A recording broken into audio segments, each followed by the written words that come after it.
Hello, dear students and aspirants. How are you? I hope you all are fine.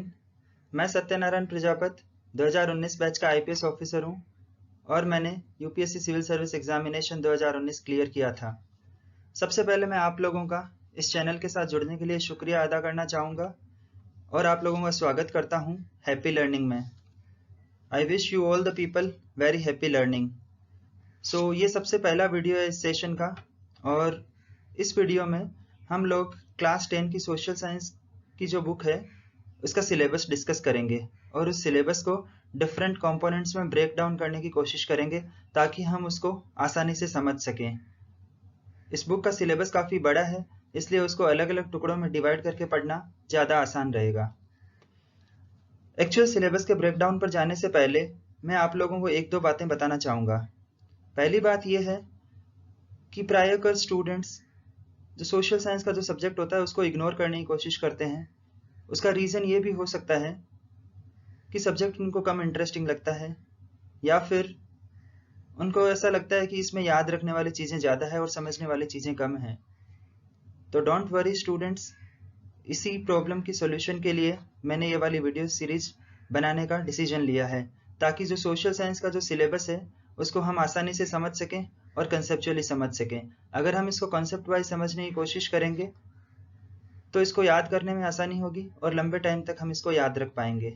दूसरी जो बात है वो ये है कि ये जो इस बुक का पूरा सिलेबस है ये कॉम्पिटिटिव एग्जाम्स के सिलेबस से काफ़ी हद तक या यूं कहें तो पूर्णतया मैच करता है।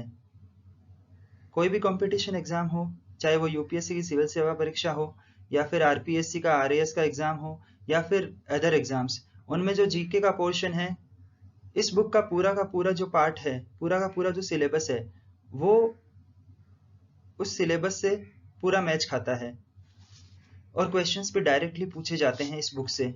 इसलिए इस बुक को समझना और भी ज़्यादा महत्वपूर्ण हो जाता है, पर्टिकुलरली उन स्टूडेंट्स के लिए जो फ्यूचर में यूपीएससी या फिर आरपीएससी की प्रिपरेशन करना चाहते हैं या जो कर रहे हैं। तो शुरू करते हैं।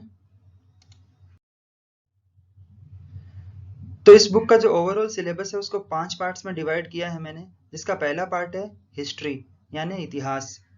तो जो भारत का इतिहास है उसको शुरू के 3 चैप्टर्स में दिया गया है। प्राचीन भारत का इतिहास स्वर्णिम भारत के नाम से दिया गया है, मध्यकालीन भारत का इतिहास संघर्षकालीन भारत के नाम से दिया गया है और जो आधुनिक भारत है उसका इतिहास अंग्रेजी साम्राज्य का प्रतिकार और संघर्ष के रूप में दिया गया है।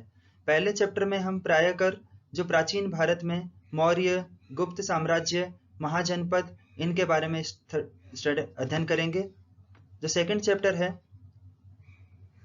उसमें हम मध्यकालीन भारत के बारे में स्टडी करेंगे, जिसमें मुख्यतया मुगलकालीन शासक और दिल्ली सल्तनत के बारे में जानकारी दी गई है।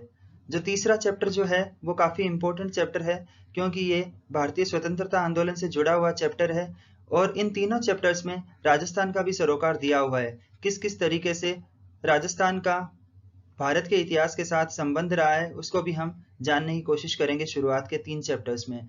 जो चौथा चैप्टर जो है वो विश्व का इतिहास है और उसमें 2 या 3 घटनाएं प्रमुख हैं जो दी गई है अपने इस सिलेबस में। पहला है यूरोप में राष्ट्रवाद का उदय, दूसरा जो है वो है औद्योगिक क्रांति और तीसरा जो है वो है जर्मनी और इटली का एकीकरण यानी यूनिफिकेशन। तो ये है क्लास 10 की सोशल साइंस की बुक का हिस्ट्री का सिलेबस, जिसमें ये शुरुआती 4 चैप्टर हैं। जो अगला जो पार्ट है वो है राजनीतिक विज्ञान यानी पॉलिटिकल साइंस। तो इसमें 3 चैप्टर हमारी बुक में दिए हुए हैं, लेकिन ये तीनों चैप्टर कॉम्पिटिटिव एग्जाम्स की दृष्टिकोण से काफ़ी महत्वपूर्ण है और जो बोर्ड एग्जाम्स वगैरह होते हैं उनमें भी इन तीनों चैप्टर से काफ़ी ज़्यादा वेटेज में क्वेश्चंस पूछे जाते हैं। तो जो 5वां चैप्टर है हमारा वो है लोकतंत्र यानी डेमोक्रेसी। तो भारत में लोकतंत्रीय व्यवस्था क्या है, क्या हमारी संसदीय प्रणाली है, क्या हमारी संसद की शक्तियां हैं, उसके बारे में चैप्टर नंबर 5 में डिस्क्रिप्शन दिया हुआ है जिसको हम डिटेल में करेंगे। जो छठा चैप्टर है वो है केंद्र सरकार। केंद्र सरकार क्या होती है, उसकी भूमिका क्या है, उसका निर्माण कैसे होता है, कैसे प्रधानमंत्री का चुनाव होता है, कैसे मंत्री परिषद का चुनाव होता है, कैसे मंत्री परिषद बनाई जाती है, राष्ट्रपति की क्या शक्तियां हैं, राष्ट्रपति की क्या भूमिका होती है, और जो न्यायपालिका है यानी कि भारत का सुप्रीम कोर्ट, उसकी ओवरऑल जो लोकतांत्रिक प्रणाली है उसमें क्या महत्वपूर्ण भूमिका है, ये सारी की सारी चीजें छठे चैप्टर में दी हुई है। जो सातवां चैप्टर है वो राज्य सरकार के बारे में दिया हुआ है। अगर राज्य सरकार की ढांचे को अगर देखें तो मुख्यमंत्री का जो पद होता है उसकी क्या शक्तियां हैं, राज्यपाल का जो पद है उसकी क्या शक्तियां हैं, और जो विधान परिषद जो होती है या विधानसभा जिसको कहते हैं उसकी क्या भूमिका होती है, ये सब इस चैप्टर में दिया हुआ है। उसके बाद में जो अगला पार्ट है वो है ह्यूमन ज्योग्राफी यानी मानव भूगोल। ये थोड़ा बड़ा पार्ट है, इसमें टोटल 6 चैप्टर्स हैं, जिसमें से सबसे पहला चैप्टर है जल संसाधन, यानी हमारे पास जल के कौन कौन से संसाधन हैं, कहाँ कहाँ से हमें जल की प्राप्ति होती है, उनका प्रबंधन किस तरीके से किया जा सकता है, और जल संरक्षण क्यों जरूरी है, ये सब हम इस चैप्टर में पढ़ेंगे। उसके बाद आता है कृषि। तो जो कृषि का जो चैप्टर है इसमें मुख्यतया ये दिया हुआ है कि कितने प्रकार की फसलें होती है, कौन कौन सी फसलें कब कब पैदा होती है, और जो फसलों का एक वितरण होता है कौन से भारत के भाग में किस तरह की फसलें बोई जाती है, और राजस्थान में कौन कौन सी फसलें होती है, ये हम इस चैप्टर में जानेंगे। उसके अगला जो चैप्टर है वो है खनिज एवं ऊर्जा संसाधन। तो कौन कौन से खनिज जो हमें मुख्यतया प्राप्त होते हैं, भारत में खनिजों का वितरण क्या है, राजस्थान में खनिजों का वितरण क्या है, और उसी तरीके से ऊर्जा संसाधनों का क्या वितरण है, ये सब हम चैप्टर नंबर 10 में पढ़ेंगे। जो चैप्टर 11 है विनिर्माण उद्योग, उसमें हम मुख्यतः 4 उद्योगों के बारे में जानेंगे, जिसमें से सीमेंट उद्योग, कागज उद्योग, सूती वस्त्र उद्योग और लोहा इस्पात उद्योग प्रमुख है। तो हम इसके बारे में जानेंगे कि भारत में ये कहाँ कहाँ मौजूद है और राजस्थान में इसका वितरण किस प्रकार से है। जो 12वां चैप्टर है मानव संसाधन, ये काफी महत्वपूर्ण चैप्टर है, क्योंकि सारे संसाधनों में मानव संसाधन एक इम्पोर्टेंट पार्ट होता है। तो इसमें हम देखेंगे कि भारत की जनसंख्या की स्थिति क्या है, किस प्रकार से भारत की जनसंख्या में वृद्धि हुई है, लिंगानुपात किस तरीके का है, किस तरीके का लिंगानुपात का वितरण है भारत में, राजस्थान का लिंगानुपात किस टाइप का है और उसमें क्या ट्रेंड रहा है पिछले कुछ वर्षों में। और जो 13वां चैप्टर है, जो ह्यूमन ज्योग्राफी का जो लास्ट चैप्टर है, वो है परिवहन एवं संचार, यानी हमारे पास परिवहन एवं संचार के कौन कौन से माध्यम उपलब्ध है और हम उनको किस तरीके से और बेहतर बना सकते हैं और उनमें क्या क्या चुनौतियां हैं। तो ये जो पार्ट है वो ह्यूमन ज्योग्राफी है, जो पढ़ने में आसान होता है, हमें इतना उसमें कोई ज्यादा मुश्किल वाली चीज नहीं आती है और काफी इंपॉर्टेंट भी है। जो अगला पार्ट है अर्थव्यवस्था या अर्थशास्त्र यानी कि इकोनॉमिक्स। तो इसमें मुख्यतः 4 चैप्टर दिए हुए हैं, 14, 15, 16, 17। जब 14वां चैप्टर है उसमें आर्थिक अवधारणाएं एवं नियोजन दिया हुआ है। तो भारतीय अर्थव्यवस्था में पंचवर्षीय योजनाओं की क्या भूमिका रही है और भारतीय अर्थव्यवस्था किस तरीके से आगे प्रोग्रेस की है पिछले सालों में, ये इस चैप्टर के बारे में दिया हुआ है। उसके साथ साथ राष्ट्रीय आय क्या होती है, अर्थव्यवस्था की वृद्धि क्या होती है, ये सब चीजें, जीडीपी ग्रोथ क्या होती है, ये सब चैप्टर 14 में दिया हुआ है। जो चैप्टर 15 है उसमें भारतीय अर्थव्यवस्था की विशेषताएं एवं नवीन प्रवृत्तियां दी हुई है। अर्थव्यवस्था की विशेषताएं 2 रूप से दी हुई है, पहले अविकसित अर्थव्यवस्था के रूप में और फिर बाद में विकासशील अर्थव्यवस्था के रूप में। और जो नवीन प्रवृत्तियां हैं उसको बेसिकली इकोनॉमिक रिफॉर्म्स के नाम से जाना जाता है, यानी भारत में क्या क्या आर्थिक सुधार हुए हैं और किस तरीके से इसने अर्थव्यवस्था की वृद्धि को प्रोमोट किया है। जो 16वां चैप्टर है वो है भारतीय अर्थव्यवस्था के समक्ष चुनौतियां। तो भारतीय अर्थव्यवस्था के सामने क्या क्या चुनौतियां हैं, जिसमें मुख्यतया बेरोजगारी, गरीबी, भूखमरी और महंगाई है।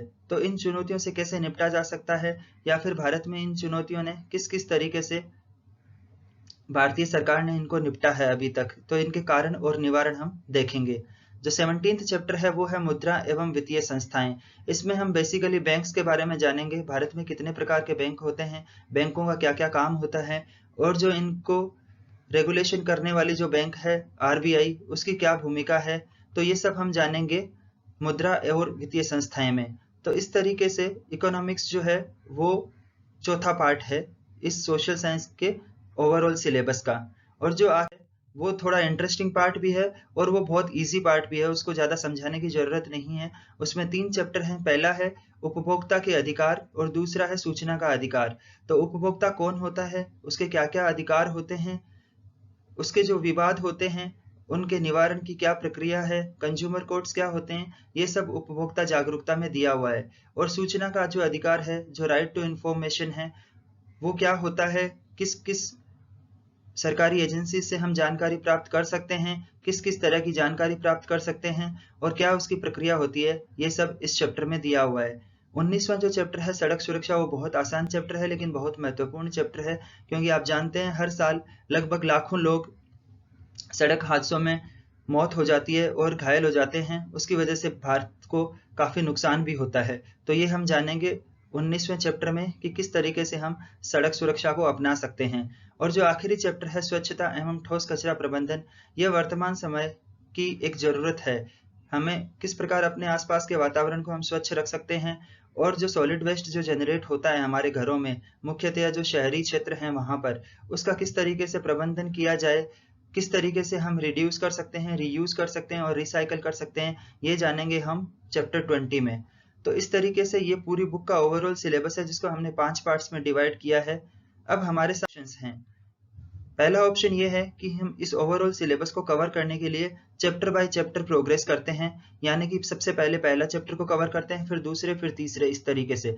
जो दूसरा ऑप्शन है वो ये है कि हम जो 5 अलग अलग पार्ट्स में जो सब्जेक्ट को डिवाइड किया है उसमें से हर पार्ट्स का एक एक चैप्टर करें। फॉर एग्जाम्पल हिस्ट्री का हमने पहला चैप्टर कर लिया, साथ में हम राजनीतिक शास्त्र विज्ञान का भी पहला चैप्टर कर लेते हैं जो कि लोकतंत्र वाला चैप्टर है। उसी तरीके से हम अर्थव्यवस्था वाला चैप्टर भी जो पहला चैप्टर है उसका वो कर लेते हैं। तो ये हमारे सामने दो ऑप्शन है। मैं आप लोगों से जानना चाहूंगा कि आप किस तरीके से प्रोग्रेस करना चाहेंगे। आप सारे चैप्टर एक साथ करना चाहेंगे बारी बारी से, या फिर अलग अलग पार्ट्स के अलग अलग चैप्टर्स एक साथ करेंगे, ये आप मुझे कमेंट सेक्शन में लिख के बताएं।